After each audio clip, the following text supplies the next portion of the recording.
జై శ్రీరామ్. శ్రీమాత్రే నమః. శ్రీ గురుభ్యో నమః. 2026 సంవత్సరం జూన్ నెల 2వ తారీఖు నుంచి ఖగోళంలో ఒక ప్రత్యేక అంశం చోటు చేసుకుంటుంది. ఈ ప్రత్యేక అంశము దేవగురువు అయిన బృహస్పతి ఆయన బంగారు పాదాన్ని తన ఉచ్చ రాశి అయిన కర్కాటక రాశిలోకి ఆయన బంగారు పాదాన్ని మోపుతున్నారు. కర్కాటక రాశిలో ఆయన సంచారం సంవత్సరం పాటు ఉంటుంది. మళ్ళీ వచ్చే సంవత్సరం జూన్ ఆయన తదుపరి సింహరాశిలోకి ఆయన అడుగు పెడతాడు. ఈ సంవత్సరము గురు భగవానుడు డిసెంబర్ నెలలో అతిచారంలోకి వెళ్తాడు. అతిచారం అంటే సింహరాశిలోకి వస్తారు. ఆ తర్వాత మళ్ళీ కర్కాటక రాశిలోకి వస్తారు. అంటే ఈ సంవత్సరం మనం మొత్తంగా చూసుకుంటే కనుక గురు భగవానుడు అతిచారంలోకి వెళ్ళడం, మళ్ళీ వక్రగతిలోకి వెళ్ళడం, ఇవన్నీ ఉన్నాయి. ఇవన్నీ మళ్ళీ మనము అప్పుడు ప్రత్యేకంగా మాట్లాడుకుందాం. ఆ డిసెంబర్ నెలలో అప్పుడు మళ్ళీ దాని గురించి ఎలాంటి రిజల్ట్స్ ఉంటాయి అనేది మళ్ళీ చేస్తాను. ఓవరాల్గా అసలు గురు భగవానుడు కర్కాటక రాశిలో ఉండడము, తన ఉచ్చ రాశి, అన్ని రాశుల్లోకి ఆయనకి స్పెషల్ రాశులు కొన్ని ఉంటాయి, 3 ఉన్నాయి. అందులో ఆయన స్వక్షేత్రాలను మినహాయిస్తే ఇంకా స్పెషల్ రాశి, ఇంకా ఆయన ప్రత్యేకమైన రాశి ఉచ్చ రాశి కర్కాటక రాశి. ఈ కర్కాటక రాశిలో ఇప్పుడు గురు భగవానుడు సంచారము ద్వాదశ రాశుల వాళ్ళకి, ద్వాదశ లగ్నాల వాళ్ళకి ఎలాంటి మంచి ఫలితాలు ఇవ్వబోతుంది. మళ్ళీ మనకి ఇలాంటి గ్రహస్థితి రావాలంటే, అంటే మళ్ళీ మనకి గురు భగవానుడు కర్కాటక రాశిలోకి రావాలంటే, ఒకసారి కర్కాటక రాశిలో ఆయన సంచారం ముగించిన తర్వాత మళ్ళీ 12 సంవత్సరాలు పడుతుంది. ఈసారి చాలా విశేషాలతో కూడుకొని ఉంది కర్కాటక రాశిలో గురు భగవానుడు సంచారము. అందులో ఇంకొకటి ఏంటంటే శనేశ్వరుడు, శని మహారాజు మీనరాశిలో ఉండడము. మీనరాశి ఆయన స్వక్షేత్రము. ఇప్పుడు రేవతి నక్షత్రంలో శని భగవానుడు సంచారం సాగుతూ ఉంది. 9వ దృష్టితో ఆయన మీనరాశిని చూడడము, ఇదొక స్పెషల్ అంశము. కాలపురుషుడు కుండలిలో వ్యయరాశి మీద ఆయన దృష్టి పెట్టారు. సో ఈ వ్యయరాశి మీద ఆయన దృష్టి పెట్టడము, ఆయన స్వరాశి అవ్వడము, అందులో ఉచ్చరాశిలో ఉండి చూడడము, ఇవన్నీ కూడా చాలా అంటే చాలా మంచి ఫలితాలని ద్వాదశ రాశుల వాళ్ళకి, ద్వాదశ లగ్నాల వాళ్ళకి కలగజేస్తుంది. కొన్ని రాశుల వాళ్ళకి, కొన్ని లగ్నాల వాళ్ళకి కొంచెం వాటిని అందుకోవడంలో కొంచెం వారు ప్రయత్నం వారు చేయాల్సి ఉంటుంది. అవేంటో మనం చూద్దాము. ఇప్పుడు మొత్తంగా అసలు ద్వాదశ రాశుల వాళ్ళకి, ద్వాదశ లగ్నాల వాళ్ళకి, 27 రాశుల వాళ్ళకి గురు భగవానుడు ఆయన ఉచ్చక్షేత్రమైన కర్కాటక రాశిలో ఉంటూ కాలపురుషుడు కుండలిలో నుంచి చతుర్థ స్థానంలో ఉంటూ ఆయన ఎలాంటి ఫలితాన్ని ప్రసాదిస్తారో చూద్దాము. మనము శ్రీరామచంద్రమూర్తి జన్మజాతకం తీసుకుంటే ఆయన పుట్టినప్పుడు గురు భగవానుడు బృహస్పతి ఆయన ఉచ్చ రాశిలో ఉన్నాడు, కర్కాటక రాశిలో ఉన్నాడు. అలాగే శ్రీకృష్ణ పరమాత్ముడు ఆయన జన్మజాతకం చూసుకుంటే ఆయన జన్మజాతకంలో కూడా గురు భగవానుడు ఉచ్చక్షేత్రంలో ఉన్నాడు, అంటే కర్కాటక రాశిలో ఉన్నాడు. అలా ఇప్పుడు అందరికీ కూడా, అంటే మనందరికీ కూడా ఉచ్చ రాశిలో ఆయన ఉన్నాడు. ఇది ప్రతి ఒక్కళ్ళకి వర్తిస్తుంది. ఇప్పుడు కొంతమంది ఉంటారు అదృష్టవంతులు, వాళ్ళు పుట్టినప్పుడే గురు భగవానుడు కర్కాటక రాశిలో ఉన్నవాళ్ళు. అలా ఇప్పుడు మీరు ఎవరైనా ఉంటే కనుక మీకు ఇంకా చాలా మంచి ఫలితాలు వస్తాయి, అంటే ఎక్కువ ఫలితాలు, రెట్టింపు ఫలితాలు ఉంటాయి. అలా లేకపోయినా కూడా కాలపురుషుడు కుండలిలో ఆయన కర్కాటక రాశిలో సంచారము ద్వాదశ రాశుల వాళ్ళకి, ద్వాదశ లగ్నాల వాళ్ళకి మంచి ఫలితాలని ప్రసాదిస్తుంది. ఈ ఫలితాలు ఏంటి, ఇవన్నీ కూడా ఇప్పుడు మనం 1 by 1 ప్రతి ఒక్క రాశికి విడివిడిగా మాట్లాడుకుందాం. ఇప్పుడు గురు భగవానుడు ఉచ్చ రాశిలో ఆయన ఎలాంటి ఫలితాలు ఇస్తారు అని మనం తెలుసుకోవడానికి ముందుగా కొన్ని ప్రత్యేక మీ జన్మ కుండలిలో కనుక గురు భగవానుడు మీరు పుట్టినప్పుడు కర్కాటక రాశిలో ఉంటే చాలా మంచి ఫలితాన్ని ఇస్తారు. ఎవరికైనా గురు భగవానుడు మకర రాశిలో ఉంటే, అంటే మకర రాశి ఆయన నీచక్షేత్రం, ఇప్పుడు వాళ్ళకి చాలా బాగా ఉంటుంది. అసలు మామూలుగా అయితే మకర రాశి ఆయన నీచ రాశి కాబట్టి ఇప్పుడు చాలా బాగుంటుంది. అంటే ఇక్కడ సమసప్తకాలు అవుతాయి. ఆయన నీచ రాశిలో ఉన్నాడు, మళ్ళీ ఇక్కడ గోచార గురుడు కర్కాటక రాశిలో ఉన్నాడు. సో సమసప్తక స్థితి ఇరుగురు వర్యులకి కూడా చాలా మంచి ఫలితాలని కలగజేస్తుంది. అలాగే కర్కాటక రాశిలో ఉంటే ఇది చాలా మంచిది, ఎందుకంటే జన్మగురుడు మీద గోచార గురుడు సంచారము, ఇది చాలా మంచి ఫలితాలను ఇస్తుంది. అలాగే ఎవరికైనా వృశ్చిక రాశిలో గురు భగవానుడు ఉంటే ఆయన 5వ దృష్టితో చూస్తూ ఉంటారు కాబట్టి మంచి ఫలితాలను ఇస్తుంది.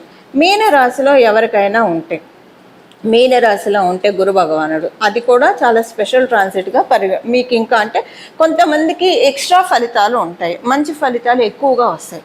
ఎవరెవరు అనేది ఈ స్థితిలో కనుక ఉంటే, అంటే గురు భగవానుడు మీ జన్మ జాతకంలో కర్కాటక రాశిలో ఉన్న, వృశ్చిక రాశిలో ఉన్న, మకర రాశిలో ఉన్న, మీన రాశిలో ఉంటే ఇంకా ఇది మీకు చాలా స్పెషల్ గోచారం అని చాలా స్పెషల్ గోచారం, ఎక్కువ మంచి రెట్టింపు మంచి ఫలితాలను ఇస్తుంది. అందున ప్రత్యేకించి మకర రాశిలో గురు భగవానుడు ఎవరికైనా ఉంటే మీరు పుట్టడమే అంటే ఇక్కడ మళ్ళీ క్యాన్సిలేషన్స్ ఉంటాయి. ఇక్కడ కనుక మీకు మంగళతోటి కూడి గురు భగవానుడు ఉంటే కనుక అప్పుడు గురు భగవానుడు ఆయనకు ఉచ్చస్థానం, మంగళకి ఈయన నీచస్థానం కాబట్టి ఈయనకి నీచ భంగం అయిపోతుంది. అప్పుడు మీకు ఇది మీకు నీచులో ఉన్నట్టు కౌంట్ కాదు. ఇంకా ఒకవేళ అలా ఉంటే ఇంకా మంచిది. అలా ఎవరికైనా ఉంటే కనుక మంగళ్ జూపిటర్ కనుక మకర రాశిలో ఉంటే ఈ ట్రాన్సిట్ చాలా బాగా ఉంటుంది.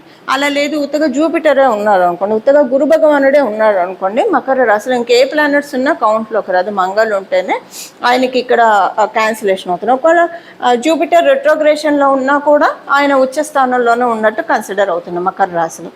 అసలు మామూలుగా ఇదంతా లేకుండా జూపిటర్ కనుక గురు భగవానుడు కనుక మకర రాశిలో ఉంటే ఇది ఇంకా స్పెషల్ ట్రాన్సిట్ అవుతుంది.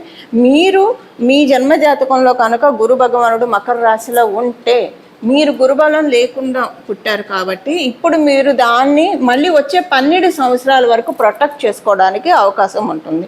దానికోసం ఈ సంవత్సరం మొత్తం కూడా గురు భగవానుడు ఆరాధన చేస్తే చాలా మంచి ఫలితాలు ఉంటాయి.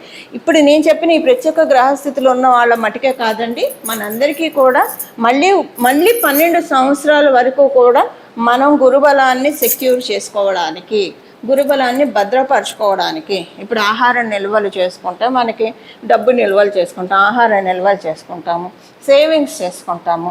ఇవన్నీ మనం మెటీరియల్గా చేసేది. మనం అకల్ట్గా ఏం చేస్తున్నాము, స్పిరిచువల్గా ఏం చేస్తున్నాము, మనం చేసే ప్రతి మంచి పని కూడా మనకి గురుబలాన్ని యాడ్ చేస్తూ ఉంటుంది. ఈ సంవత్సరం ఎంత ఎప్పుడు మంచి పనులు చేస్తూ ఉండాలి. ఈ సంవత్సరం ఎంత వీలైతే అంత మంచి పనులు చేస్తూ ఉంటే కనుక గురుబలం ఆటోమేటిక్గా యాడ్ అయిపోతుంది. మీరు గురుతత్వం కల దేవీ దేవతను పూజించినా పూజించకపోయినా కూడా మానవ సేవ మాధవ సేవ అన్న చందాన మీరు ఉన్నవాళ్ళైతే మీరు ఎప్పుడు గురుబలంతో ఉన్నవాళ్ళే. ఇప్పుడు ఇంకా దాన్ని చేస్తే కనుక ఇంకా మంచి ఫలితాన్ని చూడొచ్చు. సో ఇలా మనం అందరం కూడా 12 సంవత్సరాల వరకు గురుబలాన్ని సెక్యూర్ చేసుకోవడానికి this is the right time undoubtedly. ఇప్పుడు మనం విడివిడిగా ప్రతి ఒక్క రాశి వాళ్ళకి గురు భగవానుడు ఎలాంటి ఫలితాన్ని ప్రసాదిస్తాడు అన్న విషయాన్ని చూద్దాం. వృశ్చిక రాశి వృశ్చిక లగ్నంలో పుట్టిన వాళ్ళకి ఈ సంవత్సరం మీకు ఎలా ఉంటుందంటే, మీకు నవమ స్థానంలో ఆయన సంచారం చేస్తూ ఉన్నాడు. నవమ స్థానంలో గురు భగవానుడి సంచారము మనకి జ్యోతిష శాస్త్ర ప్రకారము ధర్మ త్రికోణాలు, అర్ధ త్రికోణాలు, కామ త్రికోణాలు, మోక్ష త్రికోణాలు అని ఉంటాయి. ఇప్పుడు మీకు 159 యాక్సిస్ చాలా బలంగా ఉంది. 159 యాక్సిస్ మీ వృశ్చిక రాశి మొదటి స్థానం. ఇక్కడ గురు భగవానుడి శుభదృష్టి పడుతూ ఉంది. 5th హౌస్ మీకు మీనరాశి 5th హౌస్, అక్కడ ఆయన నవమ దృష్టితో చూస్తున్నాడు. 9th హౌస్ సాక్షాత్ ఆయనే చక్కగా కూర్చొని ఉన్నాడు. అందువల్ల ధర్మ త్రికోణాలు చాలా బలంగా ఉన్నాయి. ధర్మ త్రికోణాలు బలంగా ఉండడం వల్ల ఇప్పుడు మనం చెప్తాం కదా, ధర్మస్య విజయోసు అధర్మస్య నాశోసు ప్రాణిసు సద్భావనేషు అని ఇలా మనం చెప్తాం శ్లోకము. అలా ఇప్పుడు మీకు విజయాన్ని కలగచేయడానికి మిమ్మల్ని చక్కగా ఒక మంచి మార్గంలో గురు భగవానుడు పెడుతున్నారు. అంటే మీరు ఏదో మంచి మార్గంలో లేరని కాదు, ఇంకా ప్యూర్ చేసుకుంటూ రిఫైన్ చేసుకుంటూ ఇప్పుడు మనం వెళ్తుంటే ఒక్కోసారి ఒక గైడ్ లేకపోతే కనుక మనం ఇప్పుడంటే అందరూ గూగుల్ మ్యాప్స్ పెట్టుకుంటున్నారు. ఇదివరకు కాలంలో మనకు తెలియని రూట్లో వెళ్ళినప్పుడు అక్కడ ఎవరెవరైతే చుట్టుపక్కల ఉంటారో వాళ్ళని అడుగుతూ ఇటే ఫలానా ప్లేస్కి వెళ్ళాలంటే ఇటే వెళ్ళాలా అని అడుగుతూ ఉంటాం. సో అలాగే మన జీవితంలో కూడా ఏ డెసిషన్స్ తీసుకోవడం వల్ల మనకి బాగుంటుంది, ఇది ఒక్కొక్కసారి చాలా కన్ఫ్యూజింగ్గా ఉంటుంది. ఇప్పుడు వాటన్నిటి నుంచి కూడా గురు భగవానుడు బయటపడేస్తున్నాడు. మీకు ఒక బెస్ట్ గురువు మీకు దొరుకుతాడండి ఈ సంవత్సరము. లేదా మీకు ఆల్రెడీ ఒక గురువు మీకు ఉంటే కనుక వాళ్ళ నుంచి మీకు చాలా మంచి ఎనర్జీ మీకు వస్తుంది. మీకు మంచి గైడెన్స్ కూడా దొరుకుతుంది. అలా మీకు ఈ సంవత్సరం అంతా కూడా చాలా అంటే ఒక పూలబాట అని చెప్పడంలో ఎలాంటి సందేహం లేదు. చాలా మంచి పీరియడ్లో వృశ్చిక రాశి వృశ్చిక లగ్నంలో పుట్టిన వాళ్ళు ఉన్నారు. ఇంకా 2027లో పంచమ స్థానంలోంచి ఆయన కూడా శని మహారాజు కూడా వెళ్ళిపోయి 6వ స్థానంలోకి వస్తారు. అప్పుడు చూడండి ఇంకా బాగుంటుంది. సూపర్ పీరియడ్లో ఉన్నారు వృశ్చిక రాశి వృశ్చిక లగ్నంలో పుట్టిన వాళ్ళందరూ కూడా చాలా అంటే చాలా మంచి పీరియడ్లో ఉన్నారు. అదనే మీరు ఒకవేళ వృశ్చిక రాశి వృశ్చిక లగ్నంలో పుట్టకపోయినా మీరు మంగళ దశలో ఉంటే కనుక ఇప్పుడు ప్రస్తుతము మీకు కూడా సూపర్ పీరియడ్. మంగళ దశలో ఉన్న మంగళ అంతర్దశలో ఉన్న ప్రెజెంట్ మీకు సూపర్ పీరియడ్. ఇక్కడ నుంచి చాలా మంచి పీరియడ్ ఇక్కడ నుంచి స్టార్ట్ అవుతుంది. లెక్క పెట్టుకోండి, life before 2026 June, life after 2026 June అనేది మీరు లిటరల్గా ఎక్స్పీరియన్స్ అవుతారు. చాలా మంచి ఫలితాన్ని గురు భగవానుడు ప్రసాదిస్తూ ఉన్నాడు. సో ఇది మీకు అంటే అన్ని రకాలుగా బాగుంది. ఒకటంటే నేను చెప్పచ్చు ఈ పాయింట్ బాగుంది, ఈ పాయింట్ బాగుంది, ఈ పాయింట్ బాగుంది. అన్ని పాయింట్లు బాగుంటే ఇంక లైఫ్లో జరిగే ప్రతిదీ కూడా విడివిడిగా చెప్పలేను కదండి. అందువల్ల మీరందరూ తెలివైన వాళ్ళు, విఘ్నత గలవాళ్ళు కాబట్టి మీకు అర్థమైపోయి ఉంటుంది. చాలా బాగా ఉంది. మీరు రిజాయిస్కి రెడీగా ఉండండి, సిద్ధంగా ఉండండి. The best period. అది నేను ముందు చెప్పినట్టు మీరు వృశ్చిక రాశి వృశ్చిక లగ్నంలో పుట్టినా ఒకవేళ మీరు అందులో పుట్టలేదు, మీరు మీ ఇంట్లో వాళ్ళ రాశిని చూస్తున్నారు లేదా ర్యాండమ్గా ఈ వీడియో చూస్తున్నా, మీకు ఒకవేళ మంగళ దశ జరుగుతున్నా మీకు ఈ పాయింట్ అప్లికేబిలిటీ ఉంటుంది. మంగళ దశ మంగళ అంతర్దశ జరుగుతూ ఉన్నా కూడా రెడీగా ఉండండి. ఈ సంవత్సరం నుంచి చాలా అంటే చాలా మంచి మార్పులు మీ జీవితంలో చూస్తారు. ఇవి వృశ్చిక రాశి వృశ్చిక లగ్నంలో పుట్టిన వాళ్ళకి ఫలితాలు. చూశారు కదా, మీ రాశి వాళ్ళకి గురు భగవానుడు ఉచ్చ క్షేత్రంలో ఉంటూ ఎలాంటి ఫలితాలను ప్రసాదిస్తూ ఉన్నారు. వీటిని అందిపుచ్చుకోవడానికి మన వంతు ప్రయత్నం కూడా మనం చేయాలి కదా. ఎప్పుడైనా మన వంతు ప్రయత్నం మనం చేస్తే ఫలితాలు రెట్టింపుగా ఉంటాయి. అవి వచ్చేవి వస్తూనే ఉంటాయి. కానీ మనం కూడా మన వంతు ప్రయత్నం అవి అందుకోవడానికి చేస్తే కనుక వాటిల్ని మనం ఇంకా ఎక్కువగా విడిచిపెట్టుకోవడానికి అవకాశం ఉంటుంది. గుర్తుపెట్టుకోండి, 12 సంవత్సరాల దాకా మళ్ళీ ఇలాంటి గ్రహస్థితి మనం చూడలేము. ఇప్పుడే మొదలైంది కాబట్టి సంవత్సరం పాటు ఉంటుంది. ఈ సంవత్సరం పాటు ఉన్న గురు భగవానుడు ఉచ్చ స్థితిని మనం అందరం ఎలా మొత్తంగా తీసుకోవాలి అంటే ఎలా మనం దాన్ని సద్వినియోగం చేసుకోవాలి, ఒడిసి పట్టుకోవాలంటే పరిహారం చేయాలి. ఏం పరిహారం చేస్తే కనుక మనము దీన్ని సద్వినియోగం చేసుకున్న వాళ్ళం అవుతాము, అది ఇప్పుడు చూద్దాము. గురువుల ఆరాధన, మెయిన్గా గురువుల ఆరాధన ఈ సంవత్సరం అంతా కూడా ఆశాంతం కూడా చాలా మంచి ఫలితాలను ఇస్తుంది. మీరు ఏ గురు రూపాన్నైనా ఆరాధించండి. అమ్మవారు గురు రూపంలో చూస్తే సరస్వతి అమ్మవారి రూపంలో ఉంటుంది, రాజశ్యాముల అమ్మవారి రూపంలో ఉంటుంది. దక్షిణామూర్తి శివుడు జ్ఞానాన్ని ప్రసాదిస్తాడు దక్షిణామూర్తి స్వరూపంలో. శ్రీ గురు దక్షిణామూర్తి స్వామి వారిని ఆరాధించవచ్చు, దత్తాత్రేయ స్వామి వారిని ఆరాధించవచ్చు, రాఘవేంద్ర స్వామి వారిని ఆరాధించవచ్చు.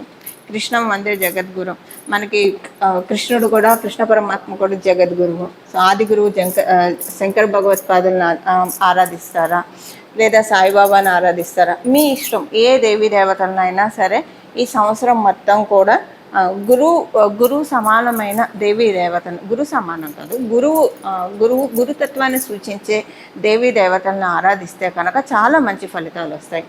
ఇప్పుడు ఒక వారం ఏంటంటే అందుకే మనకి గోచారంలో గ్రహస్థితులు తిరుగుతూ ఉంటాయి. ఎందుకంటే సపోజ్ ఎవరైనా పుట్టినప్పుడు వాళ్ళకి గురుబలం లేదనుకోండి, ఎగ్జాంపుల్కి గురుబలం లేకపోతే కనుక జీవితంలో చాలా ఇబ్బందులు ఉంటాయి. అంటే లక్ మనకి కావాలంటే గురుబలం ఉండాలి. ఇది వీళ్ళ అదృష్టవంతులు వీళ్ళకి అన్నీ అలా అయిపోతూ ఉన్నాయంటే గురుబలం ఉంటే అవుతుంది.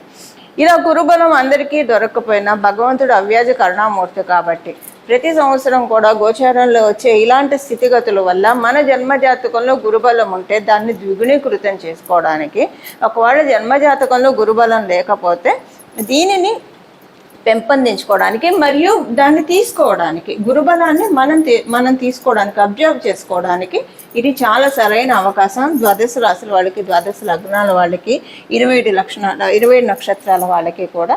అందువల్ల గురుతత్వాన్ని సూచించే దేవీ దేవతల్ని ఈ సంవత్సరం మొత్తం కూడా ఆరాధిస్తే చాలా మంచిది. ప్రతిరోజు కూడా ఉదయాన్నే నిద్ర లేస్తుంది మనం ఇక్కడ తల మీద చేపెట్టుకొని వందే గురు పదద్వంద్వం, వందే గురు పదద్వంద్వం, వందే గురు పదద్వంద్వం అనే నామాన్ని ఉచ్చరిస్తూ లేవడము. అంటే ఇక్కడ మనకి గురు పాదకులు ఉంటాయి శిరస్సు మీద. అందుకే మనకి ఇది చాలా పవిత్రమైన స్థానం. ఇక్కడ ఈ స్థానం పవిత్రమైన స్థానం. ఉదయాన్నే లేస్తూనే ఇలాగా వందే గురు పదద్వంద్వం అని ఎప్పుడైతే మనం చెప్పుకుంటూ ఉంటామో అంటే దీని అర్థం ఏంటి, గురువు యొక్క పాదాలకి శిరస్సు ఉంచి ప్రణామం చేస్తూ ఉన్నానని చెప్పి ఈ మంత్రం యొక్క అర్థం. ఇలా ఉదయాన్నే అనుకుంటూ లేవడం వల్ల మన జన్మజాతకంలో గురుబలం పెరుగుతుంది. మీరు అదృష్టవంతులయ్యి మీ జన్మజాతకంలో గురుబలం ఉంటే ఇది ఇంకా యాడెడ్ అడ్వాంటేజ్ అవుతుంది. ఇప్పుడు ఇలా మనం గురుబలాన్ని పెంపొందించుకొని మన జీవితాన్ని ఉన్నంతలో అదృష్టవంతంగా మార్చుకోవడానికి చక్కటి సదావకాశాన్ని గోచారంలో బృహస్పతి ప్రసాదిస్తూ ఉన్నాడు. గోచారంలో బృహస్పతికి అన్ని ప్లానెట్స్ కూడా చాలా భక్తితో ఆరాధిస్తాము. ఇంకా గురు భగవానుడు అంటే అత్యంత భక్తి శ్రద్ధలు కనుక గురు భగవానుడి పాదాలకి శిరస్సు ఉంచి ప్రణామం చేస్తూ మనందరికీ కూడా సన్మంగళాలు మన జీవితంలో కలగాలని చెప్పి మనస్ఫూర్తిగా కోరుకుంటూ మంగళం. నమో భగవతే వాసుదేవాయ.